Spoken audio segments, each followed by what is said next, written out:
Welcome to the Book of Exodus series on the Town and Field Church podcast. In this 40-day series, one of us at Town and Field will be taking a quick look at one of the chapters of Exodus and sharing some ideas around the text. To learn more about this reading plan and podcast, visit townandfield.ca/reading plans. Now enjoy today's episode. Hey, it's Ryan. Chapter 32 of Exodus is a pretty iconic chapter, the golden calf chapter. I've pointed out in some of my episodes that there's quite a bit of irony in the book of Exodus, and we haven't touched on all of that, but chapter 32, we definitely see some of it, and it's pretty sombering irony. So first of all, how does the book of Exodus start out? People are in slavery, they're in bondage. God has compassion and mercy on them and reaches out to rescue them. And in doing so, he casts a bunch of plagues and even death upon their oppressors. What do we see in chapter 32? Well, God is on the verge of wiping them all out, has a bunch of them killed, and the chapter concludes with him sending a plague on his very people. Perhaps what's maybe even more ironic is Moses is about to come down from the mountain. Now, it's maybe a little hard to follow in the book of Exodus, but Moses seems to be going up and down this mountain a lot, and this is probably about his 6th of 8 journeys up and down this mountain, and he's getting all these instructions from God, and God's just giving him these stone tablets of some law. Now remember when God was giving the law, when he starts out, what does he say? I am the Lord your God, I brought you out of Egypt. And he says, have no other gods before me, and don't make any idols. And Moses is about to come down the mountain to the people having made some idols, some gods, and they are actually attributing to these gods the act of bringing them out of slavery. And he's saying, this golden calf has brought you out of slavery. Yeah, it's pretty sad.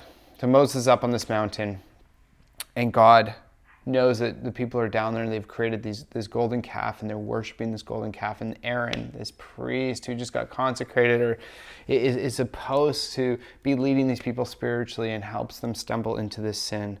God says, I'm going to wipe them out. And Moses very boldly argues with God. He says, no, please have mercy. So he and Joshua start coming down the mountain. Joshua was like, oh, is that the sound of war? Is that the sound of victory? And Moses is like, no, it's much worse. Goes down, just loses it on the people. He grinds the golden calf down into powder, makes them drink it.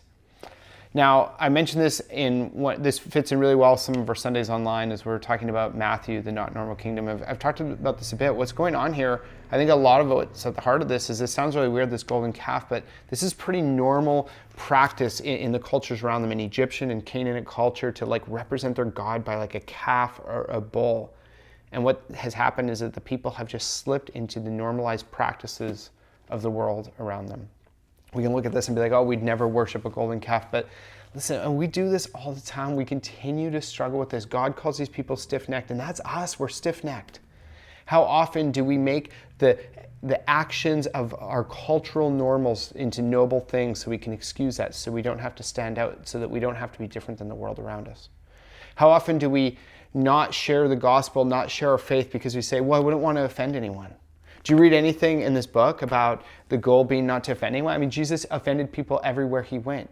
But we make this culturally noble task into what it means to be a follower of Jesus. The ways we parent, the ways we spend our money, the ways we spend our time, the type of entertainment we engage in. We just seek to take the things of the world and make excuses to make them noble tasks that are part of following Jesus. And God calls us, we see this in Exodus, to extreme obedience, to walk in his righteousness, to be holy, to be set apart, to not normalize to the way of the world like the Israelites did.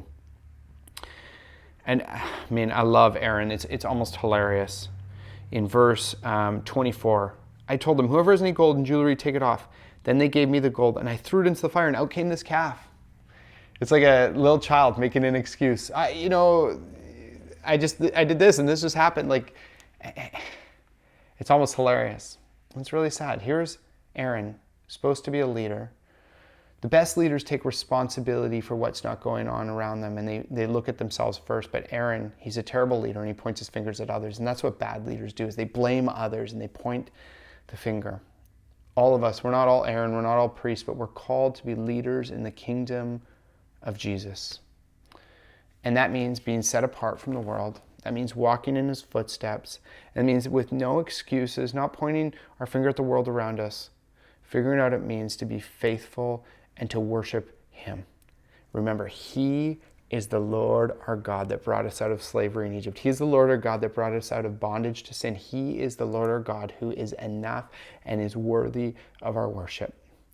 So ask yourself today, are there any golden calves in my life?